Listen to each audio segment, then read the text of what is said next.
PPM ने शाज़िया अता मरी जे भाउ PP अॻवान औरंगज़ेब मरी यूनियन काउंसिल सेठारपी टाउन कमेटी पेरूमल में हलंदड़ तरक़ियाती स्कीमनि जो जाइज़ो वरितो। पेरूमल शहर लाइ करोड़ रुपयनि जी लाॻत सां तइमीर थींदड़ वाटर सप्लाई जे हलंदड़ कम जो मुआइनो कयो, जॾहिं त हिंदू बिरादरी जे गुरु सादाराम दरबार ते MA ने शाज़िया अता मरी तरफ़ां ॾिनल स्कीमनि जो बि जाइज़ो वरितो। उन दौरान PP अॻवान औरंगज़ेब मरी हिंदू बिरादरी जे वफ़द खे ॿुधायो त दरबार जे चोतरफ़ कंपाउंड वाल भी मंजूर कयो वियो आहे, जंहिंजो कमु पिणु जल्द शुरू थींदो। जॾहिं त पेरूमल में तइमीर थींदड़ प्राइमरी स्कूल जे कम जो मुआइनो कयो ऐं शहर में CC रोड ड्रेनेज सिस्टम समेत ॿियनि तरक़ियाती स्कीमनि जो जाइज़ो वरितो ऐं उन्हनि खे सख़्ती सां हिदायतूं जारी कयूं त वक़्त सर तरक़ियाती स्कीमूं मुकमल कयूं वञनि। अॼु असां विज़िट कयो आहिनि 2-3 तरक़ियाती कम स्कीमूं आहिनि जेके हलनि पियूं। हिकिड़ी वाटर सप्लाई आहे, पेरूमल जी स्कीम आहे, ड्रेनेज जी पेरूमल जी स्कीम आहे। ज़री ॻाल्हि आहे मथां कॾहिं कॾहिं थोरो फंडनि जो मसइलो थी वेंदो आहे, तॾहिं करे स्कीमूं डिले थी वेंदियूं आहिनि, पर हाणे इंशाल्लाह अधी पर नोटिस वरितो आहे ऐं उमेदु आहे त हिन महीने जे अंदरि अंदरि ई वाटर सप्लाई जी स्कीम कंप्लीट थी वेंदी। असां जेको ठेकेदार आहे उनखे बि असां चयो आहे उहो बि कमु फुल स्पीड सां करे पियो। हुन महीने जे अंदरि इलाही कमु छिकी वरितो आहे। इंशाल्लाह उमेदु आहे त महीने जे अंदरि हीउ कमु जल्दी ख़तमु बि थी वेंदो।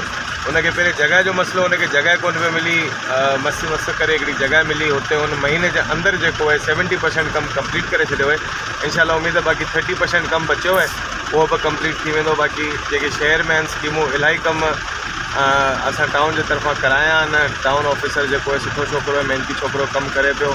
इलाही CCयूं इलाही सिरूं मूं अॼु विज़िट कयूं आहिनि, हुन फिनिश करायूं आहिनि। इंशाल्लाह उमेदु आहे शहरी केतिरा मुतमइन हुआ सर तव्हांजो? शहरी मूंसां गॾु त जेके हुआ अलाह शुक्र आहे इलाही मुतमइन हुआ। बाक़ी इंशाल्लाह हिकिड़ो डिटेल्ड विज़िट बि कंदुसि शहर जी।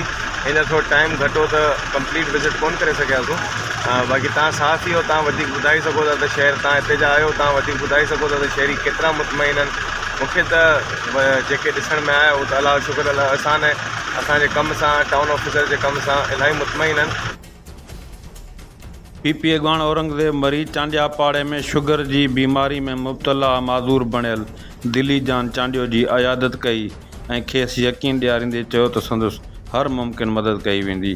PP अॻवान सां दौरे दौरान ज़िले फ़नान सेक्रेटरी अमीर मोहम्मद चांडियो, अॻूणो ज़िले काउंसिल मेंबर कादरदास खान मरी, खलीफ़ो इसाक सोलंगी, हाजी अज़ीज़ अहमद चांडियो, उमेद अली चांडियो, शफ़ी मोहम्मद रिंद, मंजूर हुसैन चांडियो, रौनक खान मरी, गोसबख्श गादाई, टाउन ऑफिसर पेरूमल, ज़फ़र ख़ालिद मेमण, ज़हीर अयूब चांडियो, सोब अली चांडियो ऐं ॿिया अॻवान गॾु हुआ। जॾहिं त PP अॻवाननि ऐं मोअज़िज़ीन खे शहरनि पारां सिंध जी सदा मलूक सूकड़ी अजरकान जा तोहफ़ा पिणु पेश कया विया। कैमरामैन टीम सां गॾु AD कुंभर सांगड़।